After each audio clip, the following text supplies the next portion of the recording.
What is going on, you guys? My name is SpyDick64, and welcome back to yet another NASCAR 1/64 scale diecast review. And yes, ladies and gentlemen and others, welcome back to yet again another Xfinity batch review. And this is officially the first diecast review, technically, of 2025. Actually, well, I mean, we're talking about a whole collection of diecasts here, so I don't know. Point of the matter is, though, is that we have some really awesome NASCAR Xfinity Series diecasts here to take a look at, and I am, for one, really excited to get into these cars. Of course, obviously, these Xfinity batch reviews, I love doing them.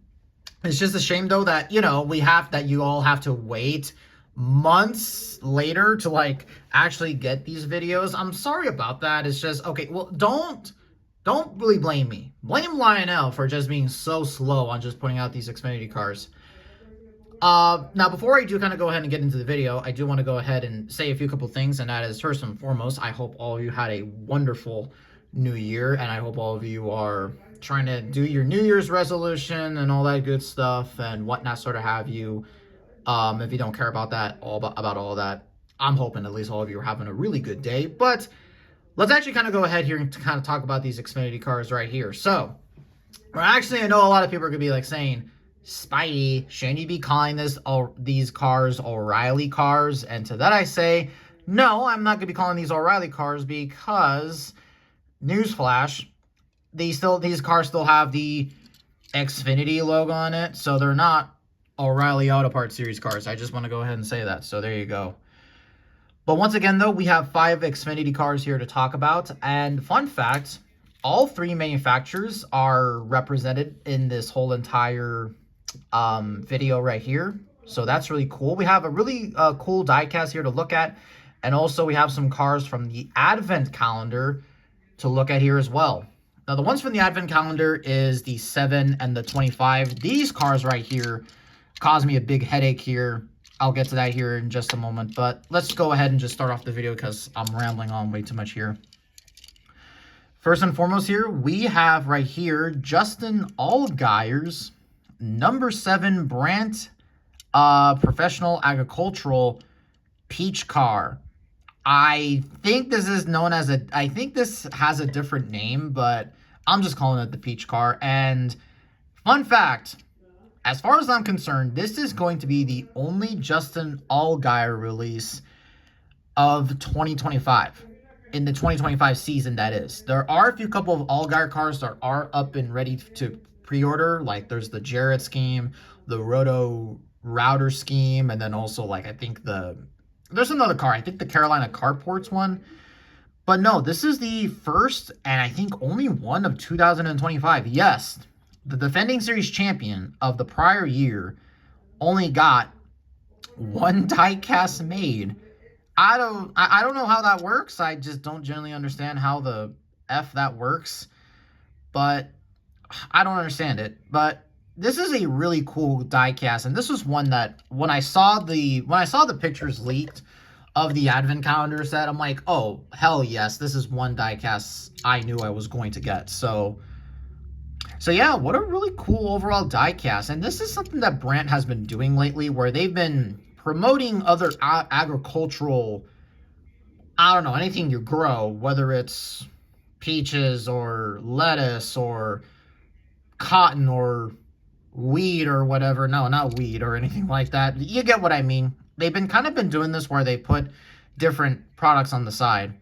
Like, of course, obviously we have the traditional corn car because Brandt Agricultural is located in Illinois. There's a lot of corn there and all that good stuff. But I really do like the way, though, that this came out. Now, this was specifically ran at Daytona, where I think, yeah, Allgaier wrecked in this car, but he did win in this paint scheme. But the number at Homestead was white, instead this one is orange.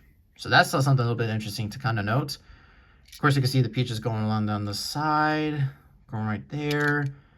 And some on the roof. That's actually pretty cool right there. And you got a whole bunch of other contingency sponsors for Brandt. Grow with the Brandt.co 7, and then Same stuff on their side.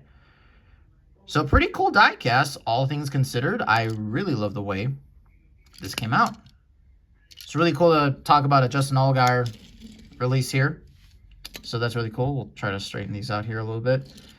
Next car up, we have William Sawalich's Star Key, or Stark Key, or Star Key. I don't know, Starkey, or yeah, no, I can't say it. Yeah, Starkey, Toyota Supra right here. And yeah, would you look at that? We got a William Sawalich diecast. Now, funny enough, the Advent calendar did have the sound gear car in there, but I opted to get this one. Now, will I get the sound head gear car? Probably not. Maybe, I don't know. Maybe I find, like, if I find it like for pretty cheap price on the aftermarket, maybe. Maybe I'll talk about it. Maybe I won't. I'm not going to guarantee anything. But yeah, though, what a really cool diecast this is, though. Of course, obviously, you know, this is, you know, it's William Sawalich, you know, a driver that doesn't typically get any diecasts and almost for the most part has got all of his diecasts canceled. The Soundhead gear car got canned and was put in the Authentics line. I really love, though, the camo theme going on here with this car.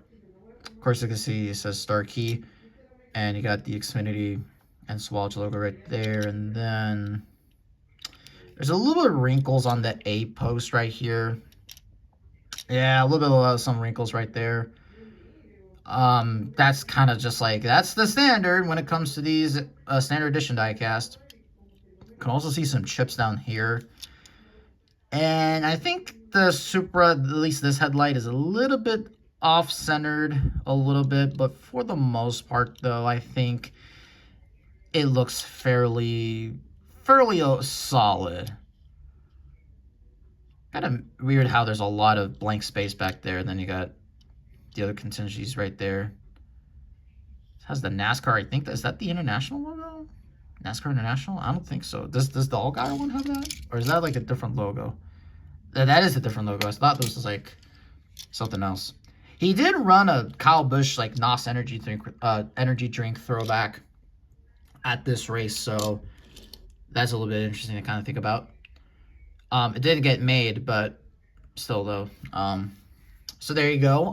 Next car up here, we got here Harrison Burton's number 25 Dead on Tools Ford. And, wow. So once again, another car that got canned in the Gold Series, but once again got saved in the Authentics Advent calendar. I think it was a really smart idea for them to put this car here because, let me tell you this, I mean, it's really just cool when you just get cars like this and all that good stuff, and some paper fell over here. I don't know why the hell it did that, but yeah, but wow, what an overall really cool car this is. This was the one I was waiting for the most, or I was waiting to get before I made this video, and actually I just got this in right now, so we're experiencing this car first and foremost. So of course you can see I don't think there's really any oopsies or anything like that, no errors or anything like that. I will say though, I still do not like the way these Mustang headlights are put on. They just do not look all that great. I mean, they're not going to change the mold because why would they? Because, I mean, it would be really a lot just to change the mold, but whatever, though. But mostly this car, though, is mostly just gray with some black, but really cool, though, to get another unique number.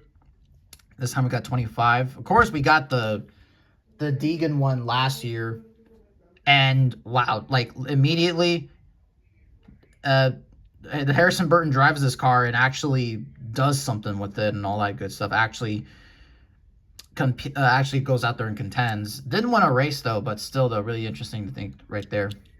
See the skull right there? That's pretty cool. And it got that. I don't know what that detail is called. I don't know what that detail is kind of called there, but that kind of rivet. Not rivet. Sierra box right there. Dead on tools. Dead on tools. Dead on tools. And what's pretty cool about this one is that this is really only going to be the only time you can get this car, because Burton's not driving for AM Racing next year, or it's not even AM Racing. It's called like Sigma Racing or something like that. I don't know. Really weird name. So that's just something I wanted to say because, yeah, this is one car that, hey, you better pick it up while you can. Otherwise, it'll be gone off the face of the planet. Next car up here, we have Mason Maggio. I think that's how you pronounce his name. You got here Mason Maggio's Flitz Polish car. And once again, Joey Gase Racing. I think this is, yeah, Joey Gase. Yeah, this is, or Emerling Joey Gase Racing or something like that. But once again, Joey Gase Racing and him coming out with all these unique diecasts. Just, we're always guaranteed to get a 53 or a 35. It doesn't matter whether it's a Ford, a Mustang, or a Toyota Supra. You're guaranteed to get these diecasts. And I love it. I love it, bro. I don't know where this was ran at. Damn, I should have looked that up before I recorded the video, but why do I get a feeling this was run like at, was it run at a road course maybe? I got no idea. So, but really cool looking car here. And what's kind of funny here is that both this and the Burton one kind of have similar colors, gray and black. Well, this one's mostly gray and this one's mostly black. So, yeah, really cool car. So yeah, so right there it says Flitz Polish, LT delivery. Get the other contingencies down there. And then you got Xfinity. Again, I don't like the headlights here. Looks kind of weak. But what really can you do? And for the most part, this is a fairly clean looking car. All things considered. Do like how it turns gunmetal gray back there. You can see like how there's a fade. Like it kind of like fades here. I think that's really cool. Nothing really else to say about this one. So, final car of the whole entire lineup we have right here is, we got your Connor Zilich's Red Bull WeatherTech scheme that he ran at the Chicago Street Race in the Xfinity Series. That he almost won this race until he got put in the wall by Shane Van Gisbergen. Which, hey, I gotta say though about Shane Van Gisbergen, he is fully learning the stock car experience. And would you look at that? You know, this is just close the WeatherTech logos right there because we don't know if they're coming back or not. That's something that's kind of crazy. There you go. That's Zilich's Cup. That's basically how Zilisch is going to look like in the Cup Series. But yeah, another Red Bull scheme. Well, this is actually a half scheme with Red Bull and WeatherTech. And all things considered, this is really cool. This is really cool. Most half and half schemes are either hit or miss. But I gotta say though, I love it. I really like this one a lot. So, yeah, really cool looking car here. And of course, obviously, you can see here, there's the screws right here. This was one I did unscrew from the box and all that good stuff. But I will say, though, that this one is probably maybe the worst one of the bunch. Because, I mean, look at that. You got a chip right there. And the headlight is crooked as all hell. Pretty cool. It has the windshield wiper detail. And by the way, this is a non-race win. This is not a race version. Got some more scrapes right there, and then this part I don't like about it. Look at that wrinkle that's right there. Don't like that at all. And they got more wrinkles right here. Jesus. This is why you got more wrinkles back there. Holy shit, bro. More there, and yeah, I mean, it could be worse, but at the same time, though, it's just like, bro. And you got another one right there, so... so there you go. Connor Zilisch in this fucked up Red Bull car. Hate to curse, but there you go.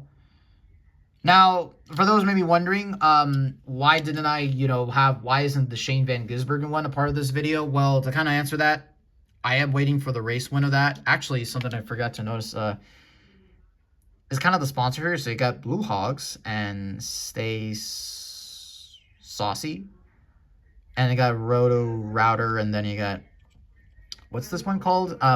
The Pocono race one's coming out here soon. You got ResTech right there, and then Carolina Carports and KOL, which, funny enough, we actually got Zilisch in all those cars. Like, we got a diecast of each of those, so that's interesting to think about. But there you go. There you have it, folks. That is a look, or that was a look at some 2025 Xfinity cars. Overall, this one has is a bit wobbly. Like listen to this. That's weird. I don't understand why that's the way it is, but overall though, what's my overall thoughts on these cars? Overall, we got some pretty cool Xfinity cars right here. Obviously, I haven't got to mention here what's my favorite of the whole bunch. I think my favorite has to be the Allgaier one, just for the simple fact that it's just such a cool looking car. You know, I love the peach that they have on the side of the car. You know, certainly something that I wish Lionel would do more is offer those schemes, but you can only get it if he wins. And if the car doesn't win, then you're screwed. But whatever though. Then I think the next one, I think that's my favorite, probably is the Burton, and then the Starkey, and then the Sawalich, and then the Maggio, and then probably the Zilisch is my least favorite, which sucks because another Red Bull scheme, but they screwed it up with all the crinkles and all that good stuff. So there you go. Now, once again, Shane Van Gisbergen, there was a WeatherTech Red Bull scheme, but I skipped out on that one because, well, they're going to make the race win, and I don't want to buy duplicate versions, just be like, oh, here's the car once again. So you'll just have to wait until we talk about the race win. So there you go. Yeah, so there you go. In terms of some other Xfinity releases, I do know there's a lot of Xfinity race ones coming out, but in terms of standard, in terms of the next batch review, I don't freaking know when's the next one going to be, to be really honest here with you. I did know there's a Shane Van Gisbergen Kubota scheme coming out, and then there's like a Sheldon Creed Ollie scheme. But I'm going to be honest here with you, I'm pretty sure the Van Gisbergen Kubota one, we're going to do a solo diecast review of that, and then for the Sheldon Creed, I'll be part of the next batch video, so just wanted to say that. But overall, though, pretty cool lineup of Xfinity cars. So there you go. So please let me all know what your thoughts and feelings are on these cars. You know, just comment down below what you all think of the video. And by the way, this weekend I will post my other Black Series video where I talk about my least favorite figures of the year, and then I am then going to, next week, I do know there's 2 diecast reviews, so please expect that. There's the Chastain Coke 600 race win, and then the William Byron Charlotte race win. Maybe, I'm not so sure. But, alright, this video is already going way too long, guys. Thank you all so much for watching, and see you all next time in the next video.